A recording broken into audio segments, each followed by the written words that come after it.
Bom, torcedor vascaíno, vambora para mais um vídeo, mais um Boa Noite Gigante aqui no nosso canal do Gigante Vasco. O último vídeo dessa sexta-feira.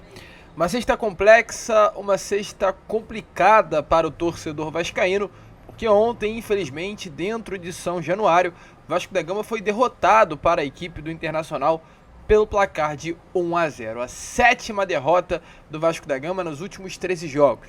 Um Vasco sem moral, um Vasco sem confiança, um Vasco que se distancia da possibilidade de disputar em 2025 uma Libertadores e um Vasco que, sob o comando do técnico Rafael Paiva, não se encontra mais dentro de campo. E é claro, aqui nesse Boa Noite Gigante a gente vai falar muito sobre isso. Hoje foi tarde de reapresentação no CT Moacir Barbosa, o martelo já está praticamente batido, Rafael Paiva não fica no Vasco para a temporada de 2025, as primeiras procuras já acontecem no mercado da bola, a gente vai falar sobre isso com vocês aqui também nesse vídeo e muitas outras informações, trazer novidades quanto à saída de Piton, a situação envolvendo o volante Evander, jogador que hoje pertence ao Portland Timbers, mas quer voltar ao Brasil, está disposto e quer o Vasco da Gama, e ontem esteve presente no Caldeirão acompanhando a partida do nosso Cruz Maltino. Enfim, vascaíno, teremos pela frente aí um Boa Noite Gigante muito importante para você, é claro, ficar sempre muito bem informado e por dentro das informações do nosso Vasco da Gama. Porém, antes de começar aqui o vídeo, antes de deixar aí todos vocês muito bem informados sobre o nosso Cruz Maltino, como sempre faço aqui no canal, quero dar as boas-vindas a todos vocês que estão chegando aqui ao nosso canal pela primeira vez. Para quem ainda não me conhece, vascaíno, muito prazer, tá? Eu sou o Lucas e você está no canal do Gigante Vasco, o canal do torcedor vascaíno. E é claro, né, Vascão, você que tá aí, ó, do outro lado e ainda não é um inscrito do nosso canal, venha logo aqui embaixo, onde tem essa palavrinha inscreva-se, aperte nela e já venha fazer parte da nossa família. A gente conta muito mesmo, tá? Com o apoio, a presença e a participação de todos vocês aqui no nosso canal. Olha que coisa completamente surreal. Nesse momento, o canal do Gigante Vasco está com esse número aqui de inscritos, olha, 141.923 inscritos. Faltam nesse momento exatamente 67 pessoas se inscrevendo no nosso canal para chegarmos à marca tão importante dos 142 mil. Então é o seguinte, você aí, ó, que está aqui nesse momento e ainda não é inscrito do canal, venha logo aqui embaixo e já se inscreva no canal do Gigante Vasco. É super rápido, é super fácil e ajuda muito mesmo o nosso crescimento. Então, para tudo que você está fazendo, corra aqui embaixo, se inscreva, né? Ative o sininho de notificação e deixe o like. Lucas, como eu vou me inscrever no canal? É fácil demais, gente. Aqui, ó, a palavrinha inscreva-se. É só clicar nela que você será inscrito. E o que você pode fazer além disso? Apertar... Eita ferro, calma aí. Apertar aqui, ó, nesse sininho e notificação todas, para que todos os nossos vídeos venham a ser notificados para vocês. Fechou? Então conto muito aí com você, conto muito com a sua ajuda para fazer parte aqui da nossa família e nos ajudar a chegar aos 142 mil inscritos. Fechado, vascaíno? Vamos embora então, sem muita enrolação, é claro, falar logo de Vasco da Gama, né? Porque ontem, infelizmente, o Vasco ele foi derrotado para a equipe do Internacional. Uma derrota dura, uma derrota pesada, complexa, complicada, não pelo resultado em si, e nem sequer pelo placar, até porque o placar foi curto. O Vasco ele perde por 1-0 para o líder do segundo turno. Infelizmente, a derrota ela poderia acontecer. Eu não vou falar que ela é algo normal, porque para mim o normal sempre, quando se trata de Vasco em São Januário, é a vitória. São os 3 pontos, é uma classificação. O Vascaíno não pode nunca mudar esse pensamento. Jogando em casa, jogando no nosso Caldeirão, jogando em São Januário, o Vasco ele tem obrigação de vencer. Mas seria um jogo muito difícil. Isso era palpável, isso era plausível. Mas o grande problema é que o Vasco, além de perder, ele perde não jogando bola. O Vasco ele faz um primeiro tempo ruim e faz um segundo tempo ainda pior. Posso até utilizar a palavra segundo tempo desastroso do elenco Cruz Maltino contra a equipe do Internacional. O Vasco ele perde na preparação física, o Vasco ele perde na preparação tática do grupo e um Vasco que ficou exatamente 1 semana e meia treinando por conta da data FIFA e nada evoluiu. E automaticamente coisas como essa fazem com que o torcedor comece a questionar o trabalho do técnico Rafael Paiva. Porque o elenco passa uma semana e meia treinando e nada muda. O Paiva ele muda 3 peças, né? Coloca o Galdames como titular, coloca o Maxime Domingues como titular e coloca o Leandrinho como titular e nada muda. Muito pelo contrário, o time cai de produção. São coisas realmente muito difíceis de se entender. E até as substituições do técnico Rafael Paiva, ao meu ver, devem ser contestadas. Por quê? Porque na segunda etapa, o Paiva ele tira o Payet de campo e coloca o Coutinho.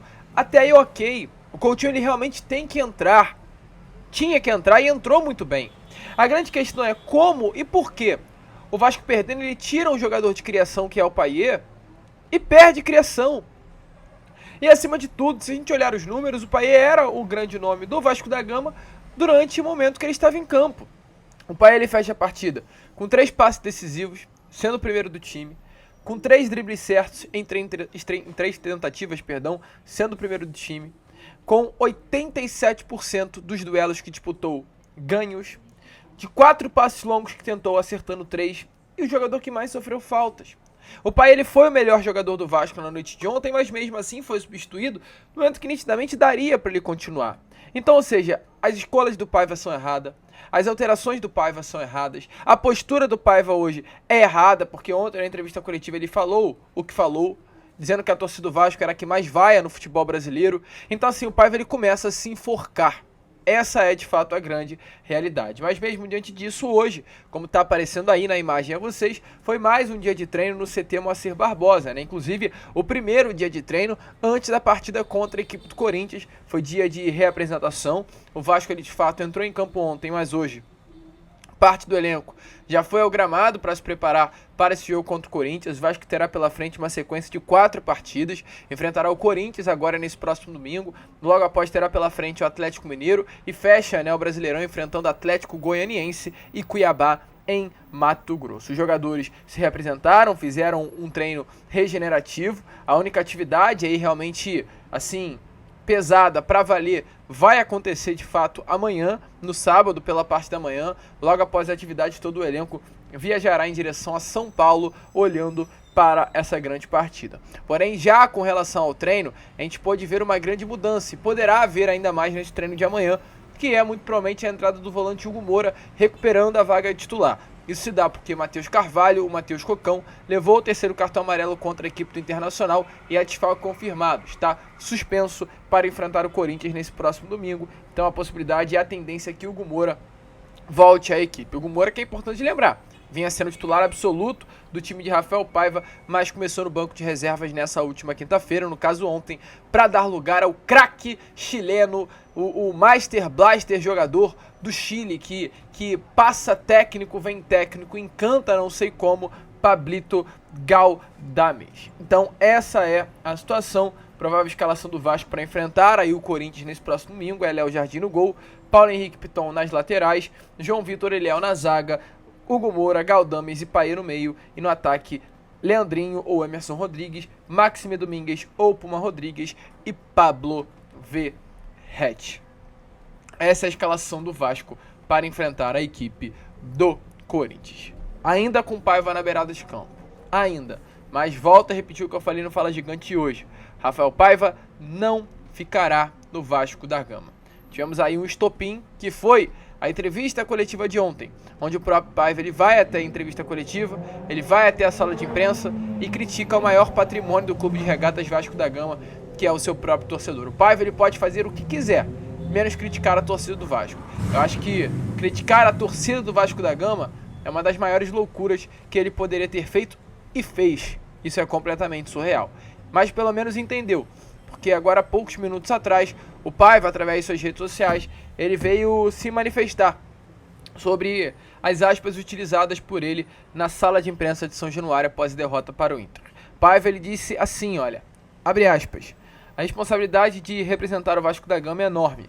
Ontem o recorte meu na coletiva chamou a atenção quando destaquei o nível de exigência do torcedor vascaíno. Peço desculpas se não me expressei da melhor forma. Foi no momento mais turbulento do Vasco em 2024 que nós, torcida mais grupo, respondemos da melhor forma. Temos 4 jogos pela frente para fechar a temporada e vamos lutar com todas as nossas forças para buscar o maior número de vitórias. E o apoio desse torcedor é fundamental nesse processo, como foi ao longo de toda a história do clube e desta temporada. Sei do privilégio de vestir estas cores e que a exigência do torcedor é sempre para o melhor e para o que o Vasco merece. Então, o Paiva tentando aí, né, realmente meio que se desculpar de tudo que foi feito, dos erros cometidos e das aspas utilizadas na entrevista coletiva. Ainda há tempo? Deixe a sua opinião nos comentários. Mas hoje foi uma tarde aí bastante movimentada, a gente já vai entrar no assunto Lucas Piton, porque temos informações importantes aí sobre o lateral esquerdo, mas é importante lembrar que ontem, lá em São Januário, um tal de Evander apareceu.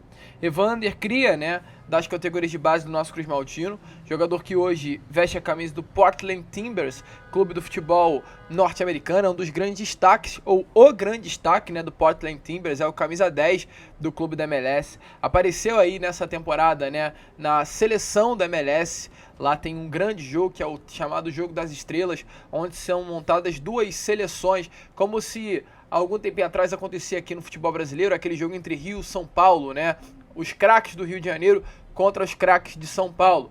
Esse jogo é o que acontece mais ou menos lá nos Estados Unidos, mas eles separam por região, a região norte contra a região sul do país. O Evander estava no seu time, estava na sua região, foi convocado como um dos grandes destaques, por ser o grande nome do Portland Timbers, ele disputou esse jogo das estrelas, né, do futebol norte-americano. Evander, que é um jogador jovem, de apenas 26 anos de idade, nessa temporada com a camisa do Portland Timbers, teve números assim surreais, foram 34 participações em gols em 32 partidas, então o Evander ele participou mais em gols do que jogou. Números do Evander, para você ter noção, são superiores aos números do Gabriel Peck, jogador que a gente tanto vinha falando aqui com vocês. É um atleta que teve 15 gols e 19 assistências, né, para trazer de um modo geral, evoluiu muito no período que passou em 5 temporadas no futebol da Dinamarca, já está 2 temporadas, no futebol norte-americano, mas hoje ele tem um grande objetivo, que é voltar à seleção brasileira. Evander ele sonha com a amarelinha, ele sonha em voltar à seleção, ele já passou pela seleção durante categorias de base, tem o sonho de vestir a camisa da seleção em uma Copa do Mundo e sabe que para que isso aconteça ele tem que ir para uma liga visível, que dê visibilidade a ele. E o Brasil é uma liga que dá espaço para que ele busque, né, uma vaguinha na seleção brasileira. Então com isso hoje é o objetivo do Evander, é voltar para o Brasil, é vestir a camisa de um clube do futebol brasileiro. E é claro, nada melhor do que sua própria casa. O Evander ele recentemente esteve presente no Charla Podcast, um brabíssimo, gigante podcast aqui do YouTube. Foi questionado sobre a possibilidade de retornar ao Vasco, ele disse que estava à disposição. Ontem apareceu em São Januário e foi, é claro, perguntado. Assistiu a partida entre Vasco e Internacional de um dos camarotes do Caldeirão e ao sair foi perguntado pelo pessoal do BTB Esporte sobre a possibilidade de um retorno ao nosso Cruz Maltino. Evander, o que você achou desse retorno aqui a São Januário? Sentir a torcida, sentir o clima, como é que você tá? Foi bom demais sentir a vibe de novo, né, da torcida, vir ao estádio outra vez, depois de tanto tempo. Infelizmente hoje o Vasco não saiu com a derrota, não saiu com a vitória, mas foi bom vir aqui, rever a galera aqui também. Muito feliz de estar aqui novamente. É isso, a gente viu em campo aí alguns dos crias do Vasco, o Coutinho, o Alex, o Souza, que não entraram em campo o Alex e o Souza, mas estão aí, e também alguns que estão surgindo, né, o Leandrinho, Ryan e tal. Esse clima propenso a crias da base, sente que é uma coisa que pode ser determinante, precisa um dia voltar aqui, até quem sabe ano que vem? O Vasco é um time que sempre revela, né, bastante jogador e hoje ele trata bem os jogadores que vêm da base, então ver os jogadores que cresceram no clube e estão jogando hoje é muito importante para a história do clube. Cresci aqui, joguei 11 anos no Vasco, então no futuro a gente não sabe o que vai acontecer, mas já disse várias vezes, estou à disposição aqui do clube, estou aberto, mas vamos ver, o futuro só Deus pertence. Estou feliz demais de estar aqui, poder acompanhar partidas de perto, poder voltar a São Januário, relembrar um pouco do que passei durante 11 anos, então sensação muito boa e muito feliz de estar aqui. Pessoal, a torcida fica animada esperando o retorno aí de mais um cria, como é que tá essa história? Acontece, né, a gente vem aí, a gente segue o clube, então rola aquela esperança, né? Como tu sabe da minha situação, vim aqui no estágio acompanhar a equipe também, então tô à disposição aí. E aí, torcedor vascaíno, deixa claro a sua opinião aí nos comentários. Evander, vale a pena correr atrás? Eu acho que vale muito, cara. Acho que o Vasco para 2025 ele vai precisar passar por um grande processo de reformulação. E um processo de reformulação vai ser necessário trazer grandes nomes, né? Mas não grandes medalhões, grandes nomes. Jogadores jovens em ascensão, com possibilidade ainda de crescimento na carreira. E com toda certeza o Evander é um desses nomes. Pra mim vale a pena. Corre, senta. Assim, é difícil, porque o Evander é um jogador valorizado, gente. Foram 34 participações em gols em 32 jogos. Mas eu acho que não custa nada sentar e conversar com o Portland Timbers para pelo menos entender a situação. Até porque muitos nomes sairão. A gente recentemente falou sobre o Léo, né? Que há uma saída iminente. A gente vai trazer mais informações sobre isso na Corda Vascão de amanhã. A gente também vem comentando sobre alguns outros nomes que com toda certeza serão vendidos. Caso de Ryan, de alguns outros jovens. E também o nome que dificilmente ficará, o Lucas Piton. O próprio Adílio, né? Nosso grande amigo Mumuzinho da colina do canal Aqui Se Fala de Vasco. Ele informou isso a vocês nesses últimos vídeos postados aqui no canal. Se você conferiu, deixa aí nos comentários. Que o Lucas Piton é um jogador que dificilmente ficará no Vasco para 2025. Porque a Europa virá com tudo para cima dele e é um planejamento de carreira também do próprio Lucas Piton, uma saída para o futebol europeu. O Piton é um jogador de dupla nacionalidade. Ele é brasileiro e italiano, então a porta do mercado italiano está completamente aberta para o Piton e muitos clubes estão interessados no Piton. Informações do jornalista Ekrem Knur, que é um dos maiores jornalistas do futebol mundial, é que Milan, Lazio, Roma e Fiorentina estão no páreo pela compra do jogador. Piton é um jogador que tem contrato com o Vasco até o final do ano que vem. Foi comprado lá em 2023, no início do ano, pelo valor de 3 milhões de euros. Na cotação atual, algo em torno de 18 milhões de reais, mas à época, pela cotação, 16 milhões e 400 mil reais foi o que o Vasco pagou de forma parcelada pelo Piton. Há uma cláusula contratual nesse contrato de Vasco e Piton no valor de 9 milhões de euros. Esse é o valor que o clube interessado teria que pagar para tirar o Piton do Vasco sem negócio, mas a expectativa e a possibilidade do mercado, de um modo geral, é que o Vasco aceite até 7 milhões e meio para vender o Lucas Piton. 7 milhões e meio de euros é em torno de 45 milhões de reais. O Vasco ele paga 16 milhões e meio ao Corinthians lá no início do ano passado e ele vai ter um lucro, né? O Piton ele valoriza quase o triplo, né? O Vasco compra por 16 e venderia por 45. Uma venda ótima. 45 milhões pelo Piton eu levaria no aeroporto. Só qual é o grande problema? A empresa norte-americana ela fez tanta cagada no Vasco da Gama que até o processo de venda de alguns ativos do Vasco serão complicados. A 777 ela caga na questão do João Vitor, que o Vasco terá que pagar quase 50 milhões de reais no jogador. A 777 ela caga na questão do salário de quase 500 mil reais do Galdames, de quase 400 mil reais do Rossi, de quase 600 mil reais do Rojas, de quase 500 mil reais do Serginho, salários superfaturados, compras superfaturadas, contratos muito esquisitos. E o caso Piton é um desses casos. Porque o Fiorentina ele estava nessa mesma janela do ano passado tentando tirar o Piton do Corinthians. O Fiorentina ofereceu 3 milhões de euros por 60%, aliás, por 100% dos direitos econômicos do Lucas Piton. 3 milhões de euros por 100%. O Fiorentina estava levando o Piton. O Vasco atravessa o negócio e oferece os mesmos 3 milhões, porém por 60%. E aí que está a questão. 45 milhões de euros, os 7 milhões e meio que o mercado italiano espera que vai conseguir comprar o Piton, é maneiro, é legal. Porém, se o Vasco tivesse 100% dos direitos econômicos, o Vasco só tem 60%. Ou seja, o que isso significa? Significa que se o Vasco vende o Lucas Piton pelo valor de 45 milhões de reais, o Vasco só terá direito a 27 milhões de reais do valor. A 27, porque o restante desse valor, os outros 18 milhões de reais, ficam na mão do Corinthians. E o Corinthians vai ganhar os 16 que o Vasco pagou, mais os 18 do percentual do valor da venda nessa próxima janela. O Corinthians colocará nos seus cofres quase 35 milhões de reais, enquanto o Vasco 27. Olha que loucura. Tá entendendo a loucura que essa diretoria da 777 fez durante o processo de gestão do nosso Cruz Maltino? É algo surreal. Então, assim, 27 milhões de reais é até um valor ok, cara, para uma venda do Piton. diante das porcentagens malucas que foram colocadas em contrato. Mas ainda é pouco. Ainda é pouco.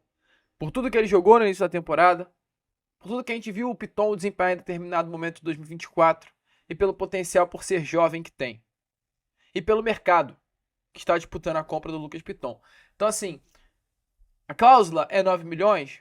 Pedrinho, diretoria, se há uma concorrência, uma corrida pela compra de Piton, vende pela cláusula. Não aceita os 7 milhões e meio. Porque receber de 45 milhões, apenas 27 milhões, pelo fato do Vasco ter apenas 60% de direitos econômicos, é duro demais. Então, se for para vender, vende pelo valor da cláusula. Que pelo menos o Vasco coloca com torno de 35, 36 milhões de reais nos seus cofres, né? Porque aumentaria o valor, 9 milhões de euros. É algo em torno aí de... Deixa eu confirmar aqui com vocês, né? 9 milhões de euros é algo em torno de 55 milhões de reais. Fazendo uma porcentagem bem rápida aqui com vocês, o Vasco colocaria exatamente isso, 33, 34 milhões nos seus cofres e o restante, os 20 milhões, ficariam nas mãos do Clube Paulista. Deixe a sua opinião nos comentários. Certo é, a Europa tá de olho, virá com tudo, enquanto a gente sonha com a possibilidade de uma chegada do Evander, é também olhando para a possibilidade de uma venda de Lucas Piton. Show de bola? A gente fica por aqui. Esse foi o nosso Boa Noite Gigante. O último vídeo, é claro, né? Dessa sexta-feira. E já estaremos aí de volta nesse Acorda Vascão às 7 horas em ponto. Vamos que vamos, vascaíno. Se inscrevam, compartilhem, ajudem aí o nosso crescimento. E deixem aí nos comentários se você curtiu até a participação do Adílio aí no canal. Adílio chegou junto, ajudou o nosso canal, Mumuzinho da Colina.